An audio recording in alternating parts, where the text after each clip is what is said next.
एक समय था जब हमारे देश में खेलों को लेकर एक उदासीनता का ही भाव था। स्पोर्ट्स भी एक कैरियर हो सकता है, ये कम ही लोग सोचते थे। और इसकी वजह थी कि स्पोर्ट्स को सरकारों से जितना समर्थन और सहयोग मिलने चाहिए था, वो मिलता नहीं था। ना तो स्पोर्ट्स इंफ्रास्ट्रक्चर पर उतना ध्यान दिया जाता था और ना ही खिलाड़ियों की जरूरतों का ध्यान रखा जाता था। इसलिए गरीब और मध्यम वर्ग के बच्चों के लिए, गांव देहात के बच्चों के लिए खेल में आगे बढ़ पाना बहुत मुश्किल था। समाज में ये भावना बढ़ती जा रही थी कि खेल तो सिर्फ खाली समय बिताने के लिए होते हैं। ज्यादातर माता पिता को भी लगने लगा कि बच्चे को उस प्रोफेशन में जाना चाहिए जिससे उसकी लाइफ सेटल हो जाए। कभी कभी मैं सोचता हूं कि सेटल हो जाने वाली मानसिकता की वजह से न जाने कितने महान खिलाड़ी देश ने खो दिए होंगे। लेकिन आज मुझे खुशी है कि खेलों को लेकर माता पिता और समाज के दृष्टिकोण में बहुत बड़ा बदलाव आया है। जीवन में आगे बढ़ने के लिए खेल को एक एट्रैक्टिव प्रोफेशन के तौर पर देखा जाने लगा है और इसमें खेलो इंडिया अभियान ने बड़ी भूमिका निभाई है। साथियों, खेलों के प्रति पिछली सरकारों का जो रवैया रहा है, उसका एक जीता जागता सबूत कॉमनवेल्थ खेलों के दौरान हुआ घोटाला था। जो खेल प्रतियोगिता विश्व में भारत की धाक जमाने के काम आ सकती थी, उसी में घोटाला कर दिया गया। हमारे गांव देहात के बच्चों को खेलने का मौका मिले, इसके लिए पहले एक योजना चला करती थी, पंचायत युवा क्रीड़ा और खेल अभियान। बाद में इसका नाम बदलकर राजीव गांधी खेल अभियान कर दिया गया।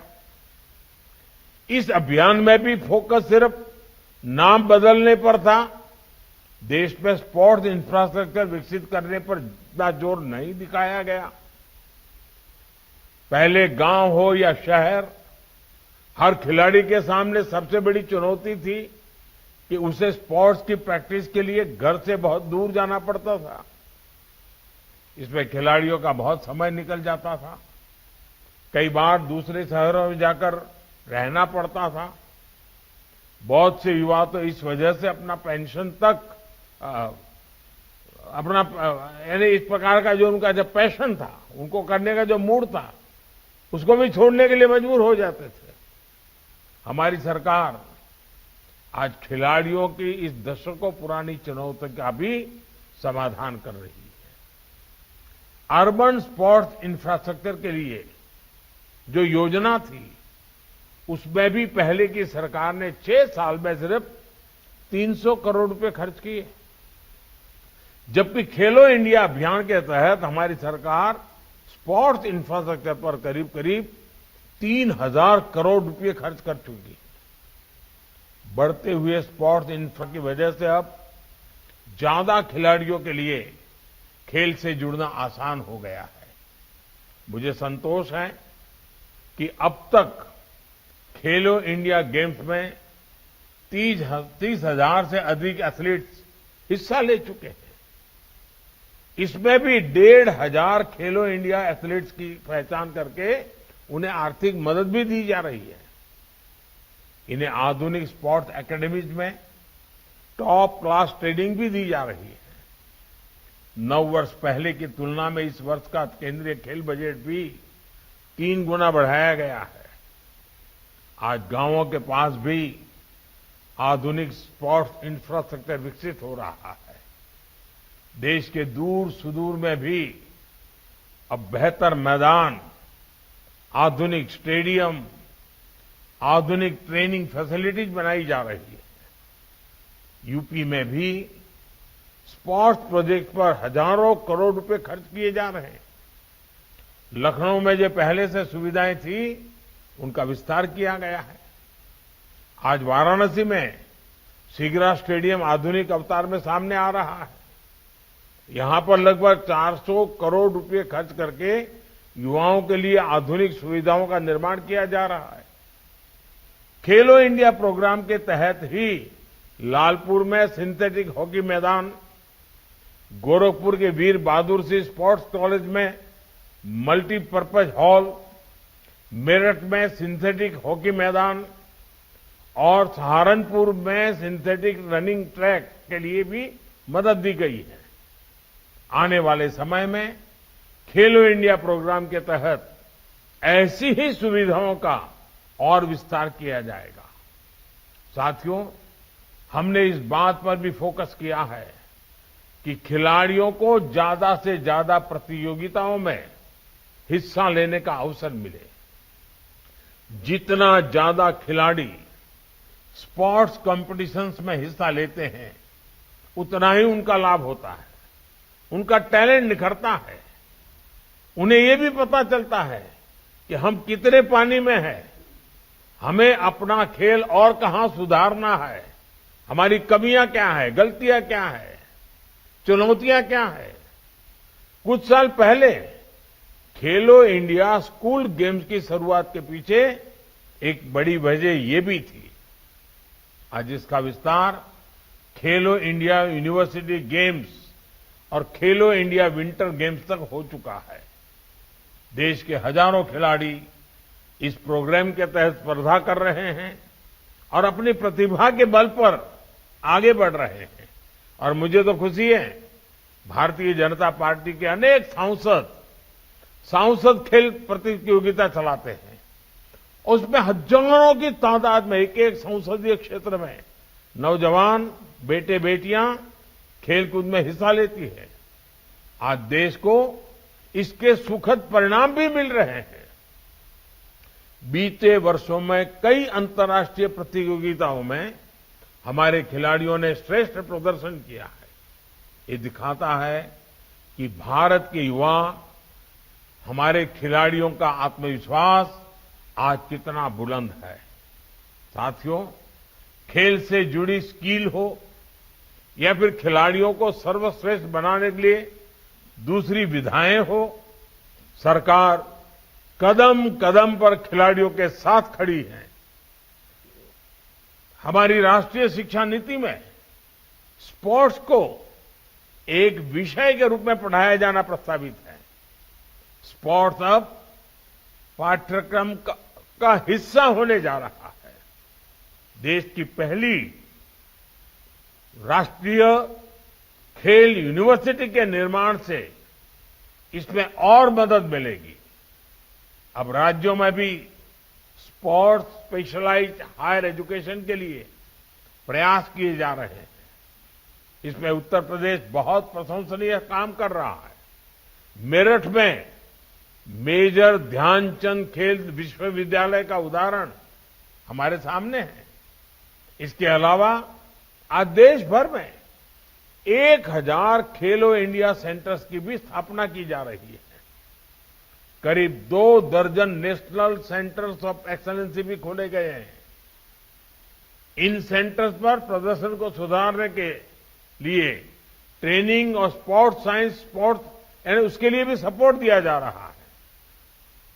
खेलो इंडिया ने भारत के पारंपरिक खेलों की प्रतिष्ठा को भी पुनर्स्थापित किया है। गटका, मलखम, थांग ता,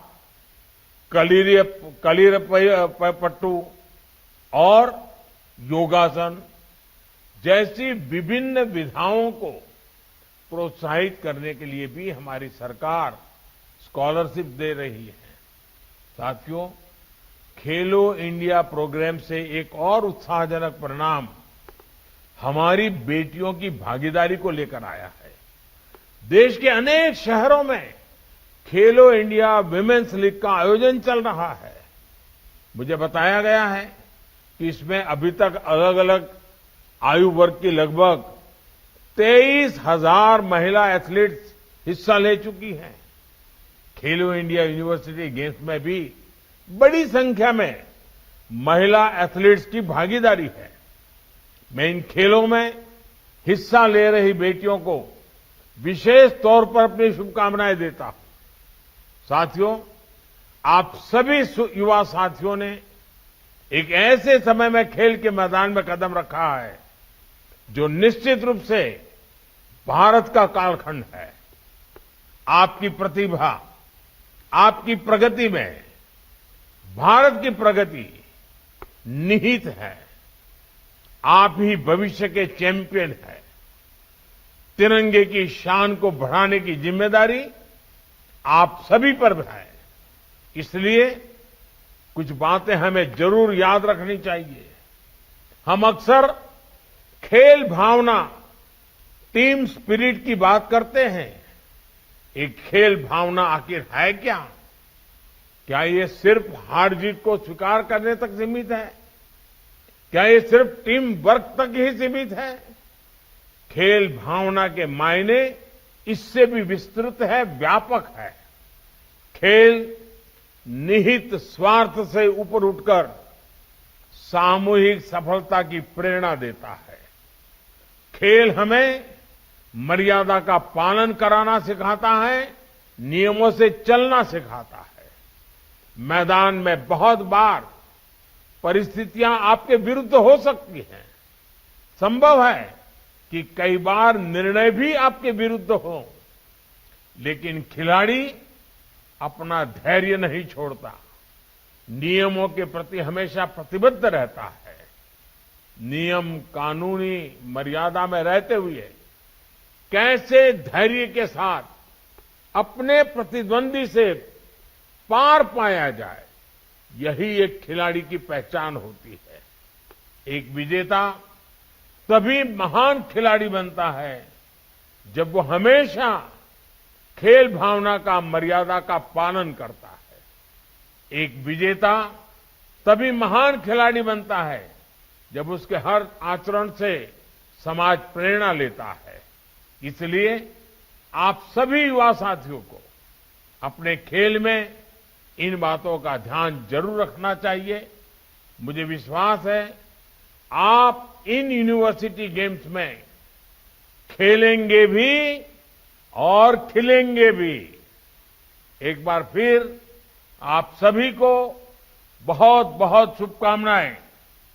खूब खेलिए, खूब आगे बढ़िए। धन्यवाद।